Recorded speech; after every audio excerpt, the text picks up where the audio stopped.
जय हिंद प्यारे साथियों। आज की इस वीडियो में हम लोग पढ़ने वाले हैं हिंदी व्याकरण का एक ऐसा चैप्टर जिसका नाम है शब्द और विचार।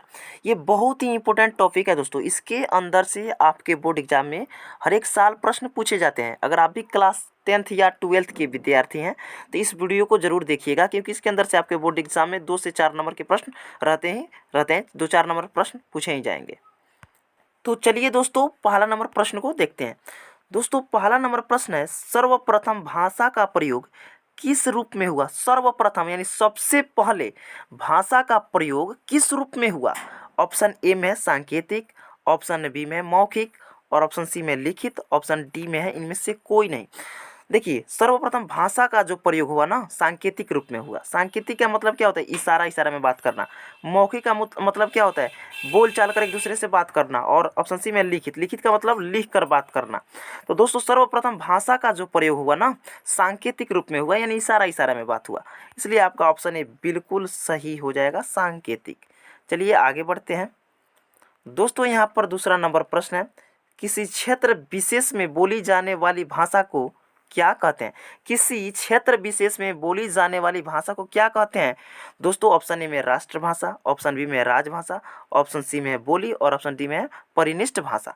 तो दोस्तों बोली कहते हैं, क्या कहा जाता है, बोली। आपका ऑप्शन सी बिल्कुल सही हो जाएगा, बोली। दोस्तों यहाँ पर देखिए तीसरा नंबर प्रश्न है, भारत की प्राचीन भाषा है। भारत की प्राचीन भाषा क्या है। प्राचीन का मतलब होता है पुराना। तो दोस्तों भारत की जो पुरानी भाषा है वो संस्कृत है। इसलिए आपका ऑप्शन सी बिल्कुल सही हो जाएगा, संस्कृत जो है प्राचीन भाषा है भारत की। ठीक है, चलिए आगे बढ़ते हैं दोस्तों। चौथा नंबर प्रश्न है, भारत देश में सर्वाधिक बोली जाने वाली भाषा कौन सी है। भारत देश में सर्वाधिक यानी सबसे अधिक बोली जाने वाली भाषा कौन सी है। बताइए, भारत देश में सबसे अधिक कौन सी भाषा बोली जाती है। ऑप्शन ए में हिंदी, ऑप्शन बी में अंग्रेजी, ऑप्शन सी में संस्कृत, और ऑप्शन डी में उर्दू। तो दोस्तों भारत देश में सबसे अधिक बोले जाने वाली जो भाषा है वो हिंदी है। इसलिए आपका ऑप्शन ए बिल्कुल सही हो जाएगा, हिंदी। चलिए आगे बढ़ते हैं दोस्तों। पांचवा नंबर प्रश्न है, मानक हिंदी से क्या तात्पर्य है। मानक हिंदी से क्या तात्पर्य है। ऑप्शन ए में साहित्य पुस्तकों की भाषा, ऑप्शन बी में है साधारण बोलचाल की भाषा, ऑप्शन सी में है शिष्ट और सुशिक्षित लोगों की भाषा, और ऑप्शन डी में है केवल पढ़ाई लिखाई के काम में लाई जाने वाली भाषा। बताइए क्या होगा, मानक हिंदी से क्या तात्पर्य है। बताइए 5 का ऑप्शन कौन सा सही होगा। तो 5 का ऑप्शन ए बिल्कुल सही हो जाएगा। यहाँ पर देख सकते हैं साहित्य पुस्तक की भाषा, साहित्य पुस्तक की भाषा। आपका ऑप्शन ये बिल्कुल सही हो जाएगा, साहित्य पुस्तक की भाषा। चलिए आगे बढ़ते हैं प्यारे साथियों। दोस्तों छठा नंबर प्रश्न है, संस्कृत भाषा का प्राचीनतम रूप कहाँ द्रष्टव्य होता है। संस्कृत भाषा का प्राचीनतम रूप कहाँ द्रष्टव्य होता है। ऑप्शन ए में है ऋग्वेद, ऑप्शन बी में उपनिषद, ऑप्शन सी में रामायण, और ऑप्शन डी में है महाभारत। तो आपका ऑप्शन ए बिल्कुल सही हो जाएगा, ऋग्वेद। ऑप्शन ए बिल्कुल सही हो जाएगा। दोस्तों सातवां नंबर प्रश्न को देखते हैं। सातवां नंबर प्रश्न है, साहित्य में प्रयुक्त होने वाली संस्कृत भाषा को क्या कहते हैं। ऑप्शन ए में लौकिक संस्कृत, ऑप्शन बी में पाली, ऑप्शन सी में आर्य भाषा, ऑप्शन डी में देव भाषा। तो दोस्तों 7 का आपका ऑप्शन ए बिल्कुल सही हो जाएगा, लौकिक संस्कृत। लौकिक संस्कृत जो कि आपका ऑप्शन ए बिल्कुल सही हो जाएगा। चलिए आगे बढ़ते हैं प्यारे साथियों। आठवां नंबर प्रश्न है, हिंदी भाषा किस लिपि में लिखी जाती है। बताइए हिंदी भाषा किस लिपि में लिखी जाती है। ऑप्शन ए में गुरुमुखी, ऑप्शन बी में ब्राह्मी, ऑप्शन सी में देवनागरी, ऑप्शन डी में खरोष्ठी। बताइए क्या होगा दोस्तों। 8 का आपका ऑप्शन सी बिल्कुल सही हो जाएगा, देवनागरी लिपि में। ठीक है, ऑप्शन सी बिल्कुल सही हो जाएगा। दोस्तों आगे बढ़ते हैं। 9वां नंबर प्रश्न है, भारतवर्ष में हिंदी को आप किस वर्ग में रखेंगे। भारतवर्ष में यानी भारत देश में हिंदी को आप किस वर्ग में रखेंगे। ऑप्शन ए में राज्य भाषा, ऑप्शन बी में राष्ट्रभाषा, ऑप्शन सी में बी भाषा, और ऑप्शन डी में तकनीकी भाषा। बोलिए तो दोस्तों 9 का आपका ऑप्शन बी बिल्कुल सही हो जाएगा, राष्ट्रभाषा। ऑप्शन बी बिल्कुल सही हो जाएगा, राष्ट्रभाषा। दोस्तों यहाँ पर 10 नंबर प्रश्न को देखेंगे। 10वां नंबर प्रश्न है, संविधान की 8वीं अनुसूची में उल्लेखित भारतीय भाषाओं की संख्या बताइए। संविधान की 8वीं अनुसूची में उल्लेखित भारतीय भाषाओं की संख्या आपको बतलाना है, कितना है। ऑप्शन ए में 14, ऑप्शन बी में 16, ऑप्शन सी में 17, और ऑप्शन डी में 18। तो दोस्तों संविधान की 8वीं अनुसूची में उल्लेखित भारतीय भाषाओं की जो संख्या है 18 है, जो कि आपका ऑप्शन डी बिल्कुल सही हो जाएगा। चलिए आगे बढ़ते हैं दोस्तों। 11 नंबर प्रश्न है, देव भाषा कौन सी भाषा है? देव भाषा यानी देवताओं की भाषा कौन सी भाषा है? तो ऑप्शन ए में हिंदी, ऑप्शन बी में पाली और ऑप्शन सी में संस्कृत और ऑप्शन डी में खड़ी भाषा। तो देव भाषा जो है ना संस्कृत को कहा जाता है, तो इसलिए आपका 11 का ऑप्शन सी बिल्कुल सही हो जाएगा, संस्कृत। दोस्तों यहाँ पर 12 नंबर प्रश्न पे ध्यान देंगे। 12 नंबर प्रश्न है, हिंदी भाषा का जन्म हुआ है, बताइए हिंदी भाषा का जन्म हुआ है। ऑप्शन ए में लौकिक संस्कृत से और ऑप्शन बी में पाली प्राकृत से और ऑप्शन सी में क्या है मगधी अपभ्रंश से और ऑप्शन डी में वैदिक संस्कृत से। दोस्तों 12 का जो है आपका ऑप्शन बी बिल्कुल सही हो जाएगा, पाली प्राकृत से, पाली प्राकृत से। ऑप्शन बी बिल्कुल राइट हो जाएगा। चलिए आगे बढ़ते हैं। दोस्तों यहाँ पर 13 नंबर प्रश्न है, निम्नलिखित में देवनागरी लिपि की कौन सी विशेषता नहीं है, बताइए निम्नलिखित में देवनागरी लिपि की कौन सी विशेषता नहीं है। ऑप्शन ए में है एक ध्वनि के लिए प्रायः एक ही वर्ग चिन्ह, ऑप्शन बी में है कुछ वर्णों का उच्चारण नहीं होता, ऑप्शन सी में जैसा उच्चारण वैसा लिखना और ऑप्शन डी में स्वर व्यंजन का वैज्ञानिक वर्गीकरण।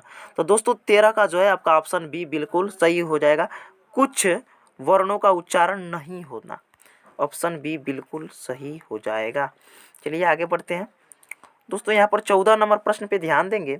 14 नंबर प्रश्न है, संस्कृत भाषा में कितने शब्द रूप है, बताइए संस्कृत भाषा में कितने शब्द रूप है। दोस्तों ऑप्शन ए में है 2, ऑप्शन बी में 6, ऑप्शन सी में 12 और ऑप्शन डी में 24।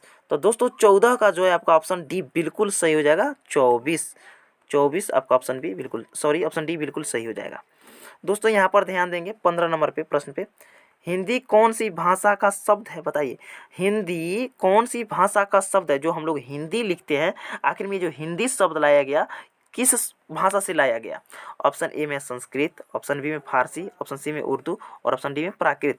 तो हिंदी जो शब्द है ना वो फारसी भाषा से लिया गया है, इसलिए आपका ऑप्शन बी बिल्कुल सही हो जाएगा, फारसी। 15 का ऑप्शन बी बिल्कुल सही हो जाएगा। दोस्तों 16 नंबर प्रश्न को देखेंगे। यहाँ पर 16 नंबर प्रश्न है, हिंदी किसी एक रूप भाषा का नाम न होकर एक भाषा परंपरा का नाम है, यह कथन किसका है। बताइए हिंदी किसी एक रूप भाषा का नाम न होकर एक भाषा परंपरा का नाम है, यह कथन किसका है, यानी यह कथन किसने कहा, किनके द्वारा कहा गया ये कथन। ऑप्शन ए में है हरदेव बाहरी, ऑप्शन बी में है हजारी प्रसाद द्विवेदी और ऑप्शन सी में है रामविलास शर्मा और ऑप्शन डी में है रामचंद्र शुक्ल। दोस्तों बताइए क्या होगा। तो दोस्तों 16 का आपका ऑप्शन बी बिल्कुल सही हो जाएगा, हजारी प्रसाद द्विवेदी जी ने ये कथन कहा था। ठीक है, ऑप्शन बी बिल्कुल सही हो जाएगा, याद रखिएगा प्यारे साथियों। चलिए आगे बढ़ते हैं। दोस्तों यहाँ पर 17 नंबर प्रश्न है, निम्नलिखित में कौन सी भाषा संस्कृत भाषा की अपभ्रंश है। निम्नलिखित में कौन सी भाषा संस्कृत भाषा की अपभ्रंश है। ऑप्शन ए में है खड़ी बोली, ऑप्शन बी में ब्रज, ऑप्शन सी में अवधी और ऑप्शन डी में पाली। दोस्तों 17 का जो है आपका ऑप्शन डी बिल्कुल सही हो जाएगा, पाली। ठीक है, याद रखिएगा। दोस्तों 18 नंबर प्रश्न है, पंजाबी भाषा का जन्म किस अपभ्रंश से हुआ है। पंजाबी भाषा का जन्म किस अपभ्रंश से हुआ है। ऑप्शन ए में पैसाची, ऑप्शन बी में सौरसेनी, ऑप्शन सी में अर्धमगधी और ऑप्शन डी में ब्राचड में। तो दोस्तों आपका ऑप्शन ए बिल्कुल सही हो जाएगा, पैसाची। ऑप्शन ए बिल्कुल सही हो जाएगा, पैसाची। ठीक है, चलिए आगे बढ़ते हैं। दोस्तों यहाँ पर देखेंगे 19 नंबर प्रश्न, भारत की प्रथम देश भाषा कौन सी है। भारत की प्रथम देश भाषा कौन सी है। ऑप्शन ए में पाली, ऑप्शन बी में संस्कृत, ऑप्शन सी में प्राकृत और ऑप्शन डी इनमें से कोई नहीं। तो दोस्तों 19 का जो है आपका ऑप्शन ए बिल्कुल सही हो जाएगा, पाली। क्या हो जाएगा, पाली। ऑप्शन ए बिल्कुल सही हो जाएगा। चलिए आगे बढ़ते हैं। दोस्तों 20 नंबर प्रश्न है, ग्रियर्सन ने किसे देसी हिंदुस्तानी कहा है।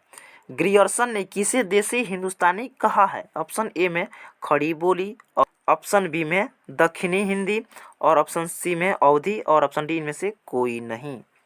दोस्तों यहाँ पर जो है 20 का आपका ऑप्शन ए बिल्कुल सही हो जाएगा, खड़ी बोली। ठीक है, खड़ी बोली को ही ग्रियर्सन ने इसे देसी हिंदुस्तानी कहा है। दोस्तों 21 नंबर प्रश्न है, भाषा साधन है, बताइए भाषा साधन है। ऑप्शन ए में ज्ञान का, ऑप्शन बी में बोलने का और ऑप्शन सी में लिखने का और ऑप्शन डी अभिव्यक्ति का। दोस्तों 21 का आपका ऑप्शन डी बिल्कुल सही हो जाएगा, अभिव्यक्ति का। भाषा जो है साधन है अभिव्यक्ति का। ठीक है, इसलिए आपका ऑप्शन डी बिल्कुल सही हो जाएगा। चलिए 22 नंबर प्रश्न को देखते हैं। दोस्तों 22 नंबर प्रश्न है, ब्रजबुली नाम से जानी जाती है, बताइए। ब्रजबुली नाम से जानी जाती है। ऑप्शन ए में पंजाबी, ऑप्शन बी में मराठी, और ऑप्शन सी में गुजराती, और ऑप्शन डी में पुरानी बांग्ला। तो दोस्तों 22 का आपका ऑप्शन डी बिल्कुल सही हो जाएगा। पुरानी बांग्ला को ब्रजबुली नाम से जाना जाता है, ठीक है। चलिए दोस्तों 23 नंबर प्रश्न को देखते हैं। 23 नंबर प्रश्न है, ब्रज भाषा किस लिपि में लिखी जाती है, बताइए। ऑप्शन ए में गुरुमुखी, ऑप्शन बी में ब्राह्मी, और ऑप्शन सी में फारसी, और ऑप्शन डी में देवनागरी। तो ब्रज भाषा जो है दोस्तों ना, ये जिस लिपि में लिखी जाती है उस लिपि का नाम है देवनागरी लिपि। इसलिए आपका 23 का आपका ऑप्शन डी बिल्कुल सही हो जाएगा, ठीक है।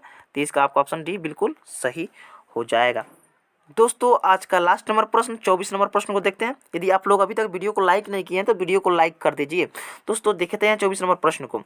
ब्रज भाषा का उद्भव हुआ है, बताइए। ब्रज भाषा का उद्भव हुआ है। ऑप्शन ए में मगधी अपभ्रंश से, ऑप्शन बी में कौरवी अपभ्रंश से, और ऑप्शन सी में प्राकृत भाषा से, और ऑप्शन डी में सौरसेनी अपभ्रंश से। बताइए क्या होगा। तो दोस्तों 24 का जो है आपका ऑप्शन डी बिल्कुल सही हो जाएगा, सौरसेनी अपभ्रंश से, जो कि आपके ऑप्शन डी में दिख रहा होगा। आई होप कि दोस्तों आप सभी को यहाँ तक अच्छा से समझ में आया होगा। और दोस्तों इससे जो अगला जो मतलब कि क्वेश्चन है देखेंगे हम लोग 25-26 जितने भी आगे के इसके प्रश्न हैं अगले वीडियो में देखेंगे, क्योंकि वीडियो लंबा हो जाएगा तो आप लोग भी नहीं देखते हैं वीडियो। ठीक है दोस्तों, तब तक के लिए जय हिंद, वंदे मातरम।